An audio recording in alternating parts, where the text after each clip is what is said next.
Hello everyone and welcome back to the channel. I'm Tom Worth Jr. I'm going to put a link at the end of this video to something I'm going to ask people who are not aligned with the democratic world order to give a watch. It's a 52-minute set of speeches and talks that happened in Berlin this morning as part of an outreach by the Munich Security Conference. But it was in Berlin, and it's the foreign minister of Germany, and it's the German Chancellor, Friedrich Merz, and also Mark Rutte, the Secretary General of NATO. And these are men who get it. This is what you used to look for from the leadership of the United States. You know, if you were, whether it's Ronald Reagan or whether it was a Secretary of State or a Secretary of Defense, people who are patriotic, but people who believe in the ideals of democracies and the wisdom of banding together, that we are stronger together than separately, and fighting for freedom in the world. These are all very American sounding ideas, and it is what we fought for decades, and it is what Trump is trying to undo. And Trump is partnering with Vladimir Putin to accomplish this. So these gentlemen understand the threat from Russia. This is an existential threat for them. The Ukraine fight is not just about Ukraine. It is about their own security, because once Ukraine falls, Russia is free to invade the rest of Europe if they so choose. Only they will be much stronger with all of the natural resources of Ukraine at their disposal. This cannot happen. So they are spending all the money they can now. Germany has actually amended their constitution. Imagine if the United States were to amend our constitution. Like, we can't even pass a spending bill, right? We can't even pass an annual budget. Imagine what a constitutional amendment would entail.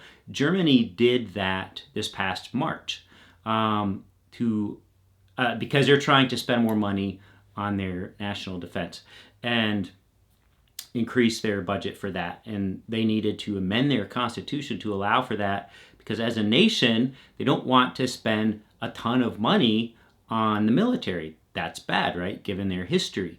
The agreement has been the United States will require you to not spend money on things. This was immediately following World War II, in exchange for us picking up the bill and picking up all of the defense of your nations. We will have our Navy, we will have our Air Force, we will station our own troops over there.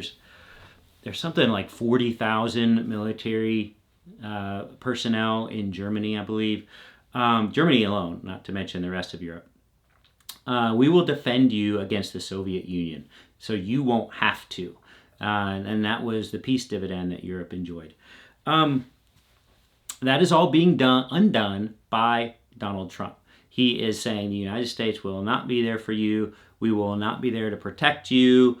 You all are better off individually than you are together. And the reason he says that is so the United States can bully them one by one with his trade deals, rather than standing together as the European Union. And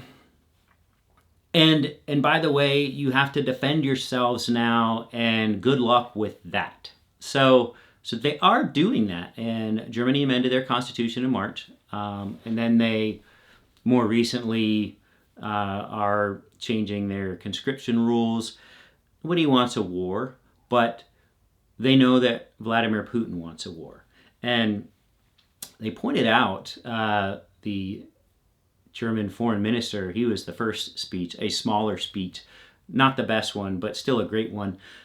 He pointed out that he defined psychologically what projection is. And we are so familiar with that because it's what Trump always does. Every time he's accusing other people of doing anything bad, it's always 100% of the time something he has already done and or is planning to do himself. It's always the case. And that's the way it is with Vladimir Putin too. And he details what Putin did leading up to the seizure of Crimea back in 2014, and then the 8 years later, the invasion of Ukraine. Putin just telegraphed all of these actions by ahead of time accusing Europe or accusing Ukraine of doing things that he was about to do.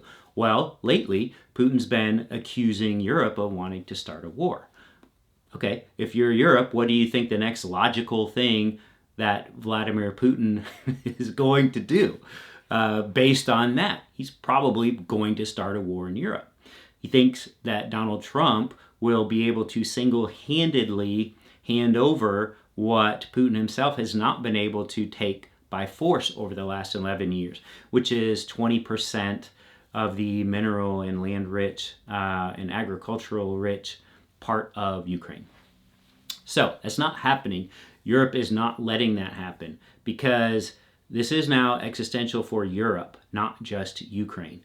If you allow Putin to have all of those mineral and agricultural resources of Ukraine, then that's only going to make him even stronger.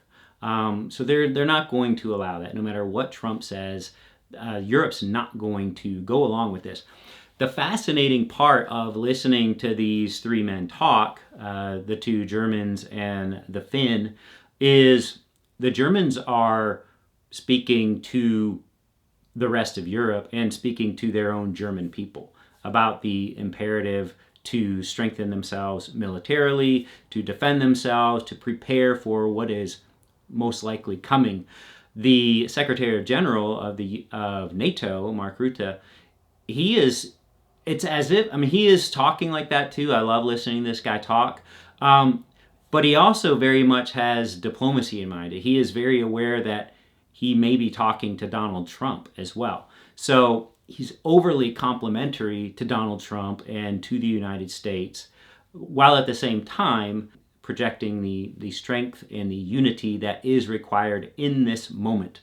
I love this stuff. It's really important to understand what is going on over there, because we are very upset about our civil rights violations here, and Kristi Noem lying her face off in front of Congress, and Donald Trump lying his face off in front of every TV camera, and Pete Hegseth, and all of these people. Europe, they don't have the luxury of lying to their own people about what they are doing to their own people. They have Russia, and Russia is most likely about to invade the rest of Europe not long after Ukraine falls, if it falls. So this is what the Munich Security Conference is all about, and it's not just like a once-a-year meeting in February. This is something that these guys have to think about, these men and women have to think about all year long, every year. We don't have a Russia. Could you imagine if Russia was where Canada is right now, or Mexico, and you're just scared because the person who said they were going to defend you for the last 80 years has now said, you know what, we're not going to do that anymore. You're on your own. But now you have to build a defense industry. You have to build armies. You have to have all of these war colleges. They're not ready for this. All they really have is money, and they're trying their best to prepare, but they need more time, and they're doing everything they can, and unfortunately that requires flattery of Donald Trump, because he falls for it.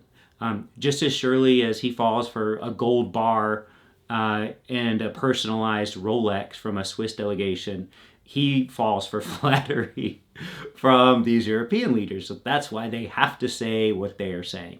But make no mistake, they are doing everything they can to gird their economies and their people for a war that is looking more and more likely by the day to be coming their way. Okay. If you like this, please give it a like and a subscribe. But before you watch any of my videos, I got to tell you, I'm going to link to this.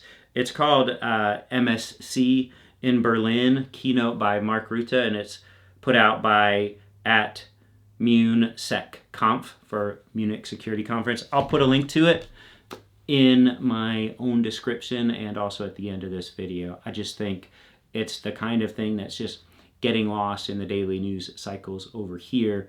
I get that we're over here and these are our daily lives, and many of us know people who have been impacted by ICE or by trade policies or things of that nature. And I'm not asking any of us to forget about that or to not fight against that. But I'm saying also try to keep yourself informed of what's going on in the rest of the world and why these Fox News talking points about why are we giving Ukraine all our money. It's not that's not the case at all. We are about to be possibly looking at a World War III in Europe sooner than we might realize. So give that a watch if you would, and we'll talk to you all later.